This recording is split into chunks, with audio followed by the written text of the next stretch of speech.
Historical trivia.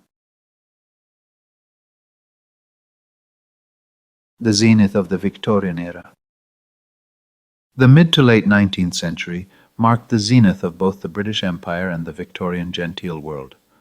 During this period, social life was defined by a rigid hierarchy, strict etiquette, and the cult of respectability.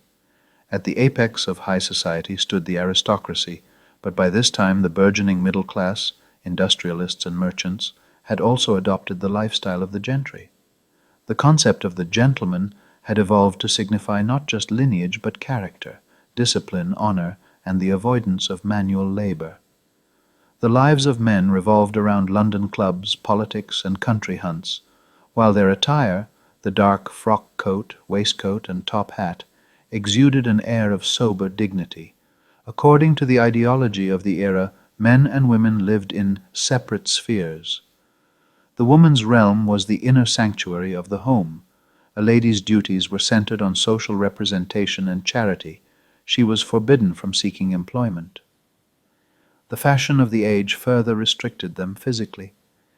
This was the heyday of the crinoline, the massive hoop skirt, which lent a monumental appearance, but made swift movement or navigating tight spaces nearly impossible.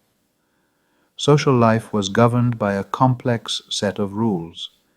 During brief morning calls, they exchanged calling cards, which served as the primary means of maintaining social connections. During the spring and early summer, the elite moved to London for the season, filled with balls, operas, and horse racing. Following the death of Prince Albert, mourning rituals became exceptionally rigid. Widows were expected to wear black for years. While the era is often labeled as prudish, it was actually characterized by a sharp divide between public decorum and the private sphere. On the surface, everything revolved around order and morality, while the advancements of the Industrial Revolution, the railway, the telegraph, were already laying the groundwork for the modern world. Don't forget to subscribe if you liked the video.